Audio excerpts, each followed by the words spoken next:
Hello, this is Mr. K's, and this is 28.3b. We're going to discuss U.S. economic imperialism. The United States is not going to stand by in the Western Hemisphere and allow European nations to bully and take over their former colonies just because that there's money owed. The development in 1823 of the Monroe Doctrine is one such policy the United States used. It's a U.S. policy of discouraging further colonization of the Western Hemisphere. U.S. policy of discouraging further colonization of the Western Hemisphere. The security of Latin America was linked to the security of the U.S.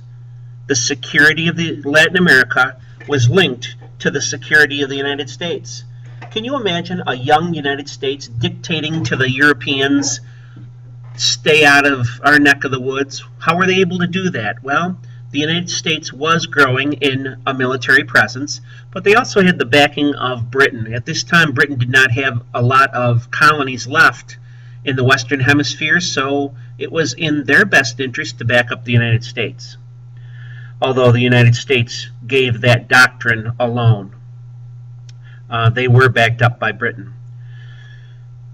Jose Marti is a Cuban exile, E-X-I-L-E. That means he was kicked out of Cuba. He's a native Cuban who was kicked out of Cuba, and he was killed in the War for Independence. Now, what are we talking about? War of Independence. For what? Well, it's the Spanish-American War. Marti was a writer, and when he was kicked out of Cuba at the threat of being killed, he came to the United States, and he lived for a number of years in New York City and wrote about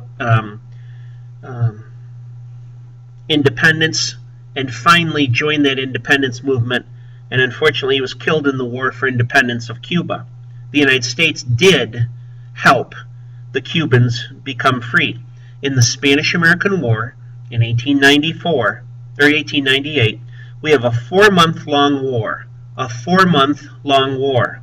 In it, the United States frees Cuba, Puerto Rico, P-U-E-R-T-O, Rico, R-I-C-O, Guam, G-U-A-M, and the Philippines, P-H-I-L-I-P-P-I-N-E-S, from Spanish control. Those are 4 areas the Spanish had control over.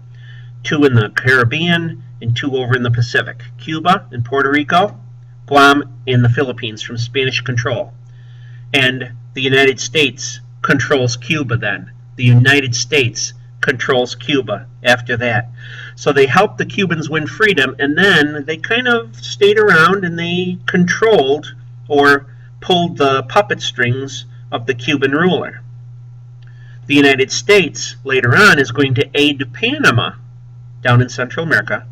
They aid Panama in independence from Colombia in 1903. The U.S. aids Panama in independence from Colombia in 1903. There was a desire to connect the 2 oceans, Atlantic and Pacific. The desire to connect the oceans. Quite frankly, Colombia was not interested in dealing with the United States at the price they wanted. So the United States said, okay, we're going to help the Panamanians break away from you, and we'll deal with the Panamanians. So what was built afterwards is the Panama Canal, 1904 to 1914, a 10-year-long project that cost millions of dollars, and it allowed the United States to go from Atlantic to Pacific. Atlantic to Pacific. And it took, as I said, took 10 years. What's at stake is security and trade. They increase. Security and trade increase.